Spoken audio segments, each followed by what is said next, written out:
Então agora vamos para FCC, né, título 47, parte 15, subparte B, que é os limites para emissões radiadas.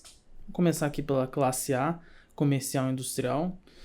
Então os limites aqui começam, né, aqui na primeira linha da tabela, começa aqui então na primeira faixa de 30 a 88 MHz.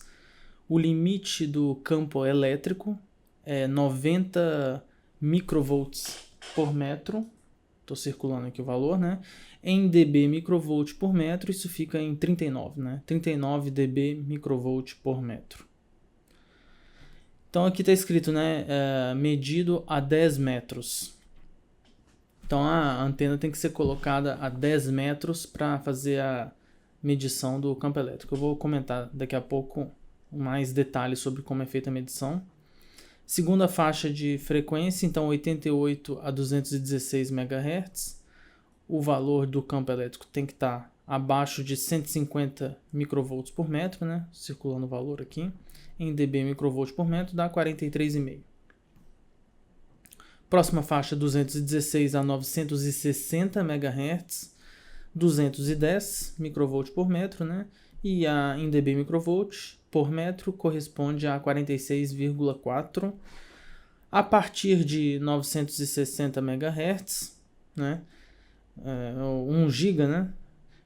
300 microvolts por metro e isso corresponde a 49,5 dB microvolt por metro. Mas e aí, né? Aqui está maior que 1 GHz, né? Vai até quando isso, né? Não está especificado nessa tabela aqui, nessa primeira tabela, qual que é a frequência, até quando, né, é feita a medição. Então o critério para definir a frequência está aqui, ó. Então é a maior frequência, né, que o dispositivo utiliza, ou que ele opera, né, ou que ele está sintonizado. Então se o dispositivo tem essa frequência de operação, né, seria o clock do microprocessador dele, né, qualquer que seja o sistema, né, que se ele estiver sintonizado abaixo de 1,705 MHz, a frequência máxima considerada seria 30 MHz. Né? Entre 1,705 e 108 MHz, né, frequência de operação do dispositivo, então tem que ir até 1 GHz o teste. Se for de 108 a 500 MHz, então tem que ir para 2 GB, comentei agora nessa linha aqui, 2 GB. Se for de 500 a 1000 MHz, então 5000 MHz, né, ou 5 GHz. E maior que 1 GB, né, ou 1000 MHz, vai até o quinto harmônico, né, é o que aconteceu na linha anterior aqui. Então, até 1 GHz na linha anterior foi para 5 GB, né, então é o quinto harmônico. Acima de 1 GB, então, tem que olhar o quinto harmônico, né, por exemplo, se ele estiver operando a 2 GB, o teste tem que ir até 10 GHz. Então, até o quinto harmônico, ou 40 GHz, né, o valor máximo que está aqui definido, né? Qualquer que seja o mínimo, então. 40 GB é o limite aí absoluto. Então, esses limites aqui se traduzem em um gráfico, né? Então, de 30 a 88, olha, está aqui o limite, né? E assim por diante, né? Já comentei cada limite. Fica igual uma escada, né? Não tem a mesma forma dos limites de emissão conduzida. Então, a forma gráfica aqui de representar esses dados fica bem diferente da emissão conduzida, né? Lembrando que a gente está analisando aqui o campo elétrico, né? Que é o importante nessas faixas altas de frequência, o que conta é o campo elétrico. Então vamos comentar agora sobre detalhes do teste, né? O teste de emissão radiada tem como objetivo medir quanto de energia eletromagnética é radiada do dispositivo eletroeletrônico que está em teste. Então existem vários cuidados a serem tomados para fazer esse tipo de teste, né? Por exemplo, não faria sentido emissões de outros equipamentos interferirem na medição da emissão do dispositivo em teste. Então existe a necessidade de isolar a emissão do dispositivo em relação à emissão de outros dispositivos. Tem que existir alguma forma de reconhecimento de qual emissão vem do dispositivo em teste. Então, essa necessidade, né, de separação, de identificação ou do reconhecimento de onde vem a emissão, né, para poder medir apenas do dispositivo, ela faz com que seja necessário ou a medição precisa ser feita em um local onde não tem outros dispositivos para causar essa interferência, né, na medição, ou seja, é um local hipotético. Não existe na Terra um local que tá livre de interferência eletromagnética, né? Hoje imagina a quantidade de antenas que tem no mundo aí fazendo emissão de onda eletromagnética, né? Antenas, dispositivos móveis, satélites, né? Então não existe esse local hipotético onde a medição de campo elétrico seja zero, né? Então sem dispositivo, né, com o dispositivo desligado, a gente poderia ligar a antena, ligar o receptor, né, a antena, a gente não mediria zero de campo elétrico, né? Não existe esse local. Então não existe esse local hipotético.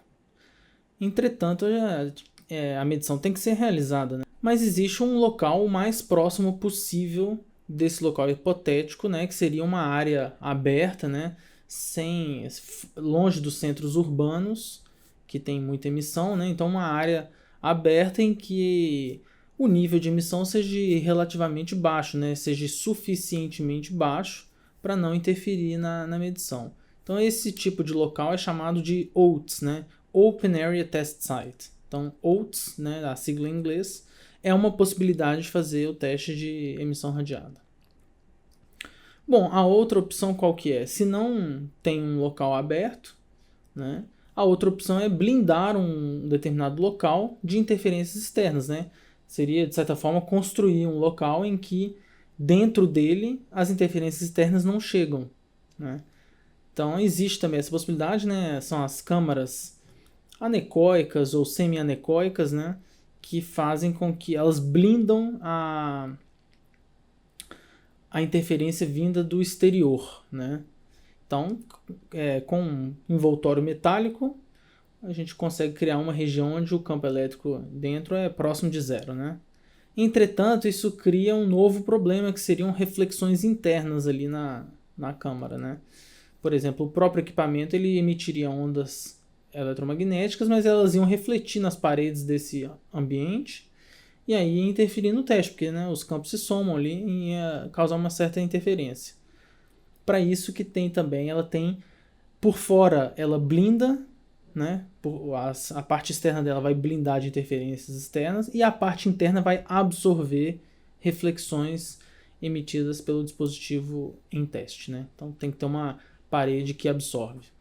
Tem uma distância pré-determinada, né? Então 10 metros para a classe A. A gente vai ver na classe B que são 3 metros, né? Mas tem uma distância da antena em relação ao dispositivo em teste. A antena ela tem que fazer a medição na polarização vertical e horizontal, né?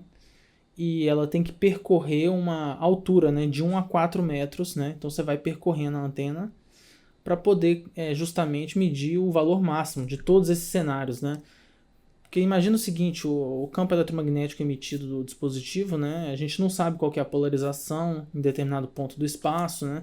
Então é uma situação complexa e o objetivo desse teste é tentar, né, estimar o pior caso. Então o pior caso de emissão de todos os parâmetros possíveis de serem analisados, né? A altura da antena, polarização, enfim. Agora aqui a classe B, né, classe residencial, como eu falei no slide anterior, né, a medição é feita a 3 metros. Então tem aqui as faixas de frequência com seus devidos limites, né, de 30 a 88 MHz. O campo elétrico tem que estar abaixo de 100 microvolts por metro, né, que corresponde a 40 dB microvolts por metro. De 88 a 216, 150, né, 43,5 dB microvolts por metro. De 216 a 960 são 200 microvolts por metro, né, 46 dB microvolts por metro. E aí 1 GHz então dá 500 microvolts por metro ou 54 dB microvolts por metro, né? Então os limites também têm a mesma forma, né? A escadinha aqui, com a medição a 3 metros, né? Como que é feita a comparação, né? Para a gente poder comparar.